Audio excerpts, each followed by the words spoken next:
Hello everyone, welcome to షక్కో kitchen. ఈరోజు ఇంట్లో ఉండే పదార్థాలతోనే పిల్లలకి ఎంతో ఇష్టమైన బటర్ స్కాచ్ ఐస్ క్రీమ్ని ఎలా తయారు చేయాలి అనేది తెలుసుకుందాం. దీనికి కావాల్సిన పదార్థాలు మరియు తయారీ విధానం తెలుసుకుందాం రండి.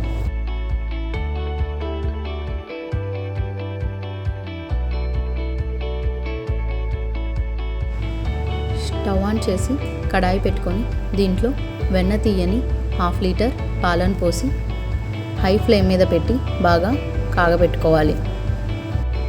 ఈ పాలు పొంగు వచ్చేలోపు ఒక 3 టేబుల్ స్పూన్ల కార్న్ఫ్లవర్ని ఒక బౌల్లోకి తీసుకుందాం. దీంట్లోకి కొంచెం పాలను పోసి ఎలాంటి ఉండలు కట్టకుండా బాగా కలుపుకోవాలి. చూడండి, ఇలా కార్న్ఫ్లవర్ మొత్తం కూడా పాలలో కలిసేటట్టుగా కలుపుకోవాలి. పాలు పొంగు వచ్చిన తర్వాత మంటని లో ఫ్లేమ్లోకి పెట్టుకోవాలి. అలానే పాలని బాగా కలుపుతూ ఉండాలండి. పాలు బాగా కాగిన తర్వాత దీంట్లో మనం కలిపి పెట్టుకున్న కార్న్ఫ్లవర్ మిశ్రమాన్ని వేసి బాగా కలుపుకోవాలి. ఈ మిశ్రమాన్ని మనం కంటిన్యూస్గా కలుపుతూ ఉండాలండి, లేకపోతే అడుగంటుతుంది. సో మనం కలుపుతూ ఉండాలి. ఇలా 2-3 నిమిషాలు కలిపిన తర్వాత దీంట్లో 3 నుంచి 4 టేబుల్ స్పూన్ల పంచదారను వేసి బాగా కలుపుకోవాలి. ఈ పంచదార మొత్తం బాగా మెల్ట్ అయిన తర్వాత దీన్ని లో ఫ్లేమ్ మీదనే 2 నుంచి 3 నిమిషాల వరకు కాగబెట్టుకోవాలి. చూడండి, మనకి పాల మిశ్రమం ఇలా కొంచెం థిక్ అయ్యే వరకు మనం పాలని కాగబెడుతూ ఉండాలి. పాలు బాగా చిక్కపడ్డాయి. ఇప్పుడు స్టవ్ ఆఫ్ చేసి ఈ పాలు మొత్తం కంప్లీట్గా చల్లారే వరకు పక్కన పెట్టుకోవాలి. ఈ పాలు చల్లారేలోపు మనం బటర్ స్కాచ్లోకి క్యారమెల్ని రెడీ చేసుకుందాం. క్యారమెల్ తయారు చేయడం కోసం స్టవ్ ఆన్ చేసి ఒక కడాయి పెట్టుకుందాం. దీంట్లో 3 నుంచి 4 టేబుల్ స్పూన్ల పంచదారని వేసి ఆ పంచదార కడాయి మొత్తం స్ప్రెడ్ అయ్యేలాగా వేసుకోవాలి. దీన్ని మనం హై ఫ్లేమ్ మీద పెట్టుకోవాలి. చూడండి, పంచదార మెల్ట్ అవ్వడం స్టార్ట్ అయింది. పంచదార మెల్ట్ అవ్వడం స్టార్ట్ అవ్వగానే మనం దీన్ని కలుపుతూ ఉండాలి. ఇలా కలుపుతూ ఉండగా మనకి పంచదార మొత్తం పూర్తిగా మెల్ట్ అయిపోతుంది. ఇప్పుడు దీంట్లో కొంచెం బటర్ని యాడ్ చేసుకోవాలి. బటర్ లేకపోతే ఇంట్లో మనం తయారు చేసుకున్న వెన్ననైనా వాడుకోవచ్చు.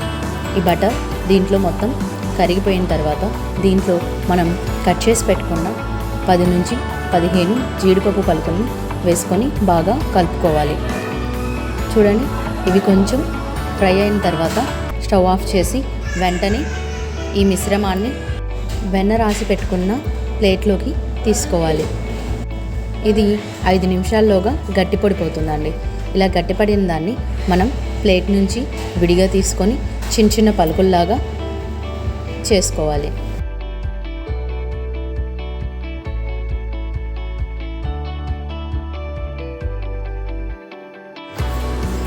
చూడండి, పాలు బాగా చల్లారిపోయాయి. ఈ పాలను ఇప్పుడు ఒక మిక్సీ బౌల్లోకి తీసుకుందాం. అలానే దీంట్లో 5 నుంచి 6 టేబుల్ స్పూన్ల పాల మీగడని వేసుకోవాలి. ఇక్కడ నేను ఎలాంటి మిల్క్ క్రీమ్ని వాడట్లేదు.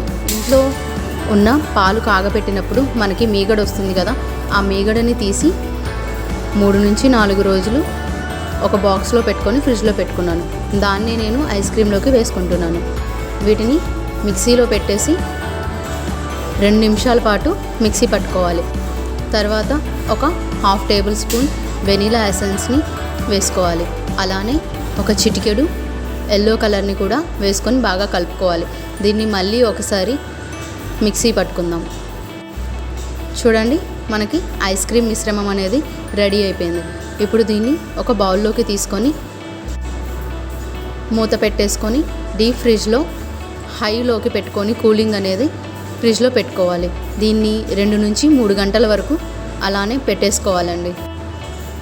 చూడండి, 3 గంటల తర్వాత ఓపెన్ చేసినప్పుడు ఐస్ క్రీమ్ ఇలా ఉంది. ఇప్పుడు దీన్ని మళ్ళీ మిక్సీ జార్లోకి తీసుకొని 2-3 సార్లు మిక్సీ పట్టుకోవాలి. ఇలా మిక్సీ పట్టిన మిశ్రమంని మళ్ళీ ఒక ఎయిర్ టైట్ కంటైనర్లోకి తీసుకొని అలానే మనం తయారు చేసి పెట్టుకున్న క్యారమెల్ని కూడా వేసుకొని బాగా కలుపుకోవాలి. దీన్ని డీప్ ఫ్రిడ్జ్లో హై కూలింగ్ పెట్టేసి 8 నుంచి 9 గంటల వరకు పెట్టేసుకోవాలి. అంతేనండి. 8 నుంచి 9 గంటల తర్వాత ఒకసారి ఓపెన్ చేసి చూద్దాం. చూడండి, ఐస్ క్రీమ్ మనకి ఎంత చక్కగా రెడీ అయిపోయిందో. అంతేనండి, ఎంతో తేలిగ్గా మనం ఇంట్లో దొరికే చిన్న చిన్న పదార్థాలతో ఈజీగా ఐస్ క్రీమ్ని మనం తయారు చేసుకోవచ్చు.